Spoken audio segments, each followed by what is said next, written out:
Challenge করছি দিদি, আপনাকে আমি চ্যালেঞ্জ করছি আপনার জনপ্রিয়, আপনি একটা মক ভোট করান। যদি আমি বহরমপুর শহরে আজকের দিনেও 28টার মধ্যে 28টা ওয়ার্ডে একটা ওয়ার্ডে হেরে যাই, আমি রাজনীতি করা ছেড়ে দেবো।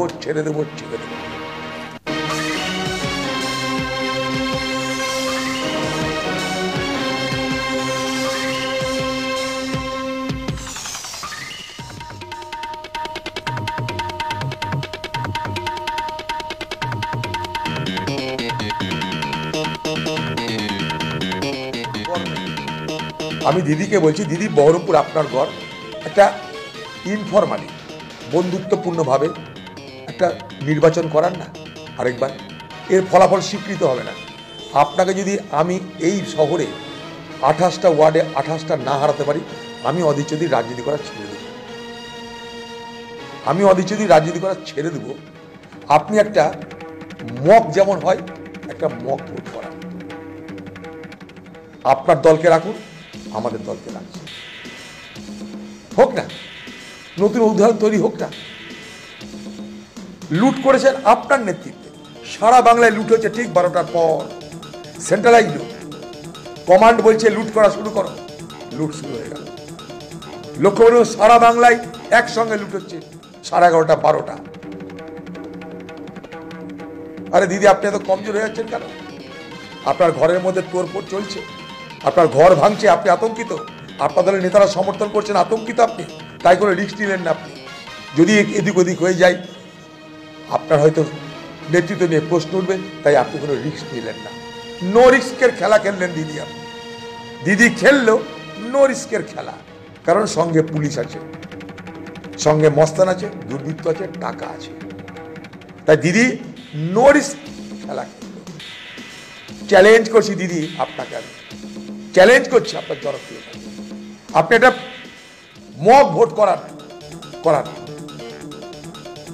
যদি আমি বহরমপুর শহরে আজকের দিনেও 28টার মধ্যে 28টা ওয়ার্ডে একটা ওয়ার্ডে হেরে যাই, আমি রাজনীতি করা ছেড়ে দেবো।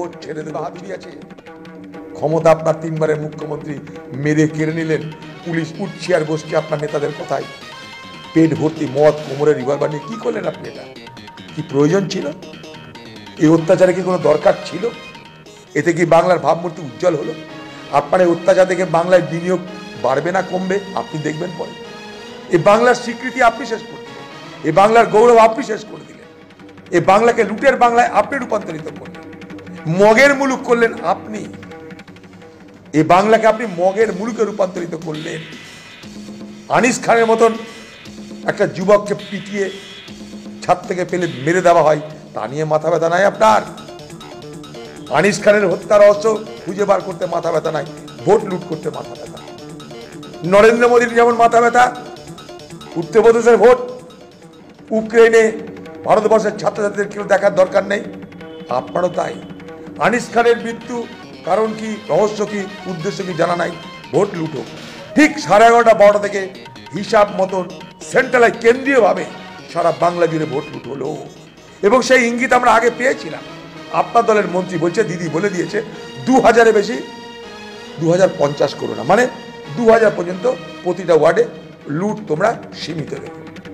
এক একটা ওয়ার্ডে যদি 2000 করে লুট করা যায়, তাহলে যেটা সম্ভব।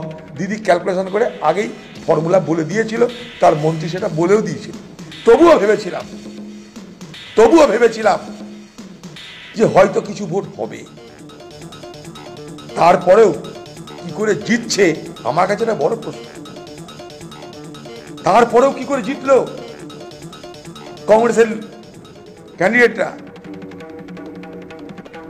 তার মানে মানুষ এত লুট সত্ত্বেও সকালবেলায় যেটুকু ভোট দিতে পেরেছে, বা তৃণমূলের যেসব লুটেরা, তাদের আসতে হয়তো কিছু বিলম্ব হয়েছে, মদ মাংস খেতে তো দেরি হয়েছে, কোথাও আসতে কিছু বিলম্ব হয়েছে, সেই সুযোগে কিছু ভোট দিয়েছে, তার ফলাফল এটা। তার জন্য যারা জিতেছে বিনা অক্সিজেনে এভারেস্ট শৃঙ্গে পৌঁছানোর মতো কৃতিত্ব তাদের আমি দিতে চাই। চ্যালেঞ্জ করছি দিদি, আপনাকে আমি চ্যালেঞ্জ করছি আপনার জনপ্রিয়তা, আপনি একটা মক ভোট করান।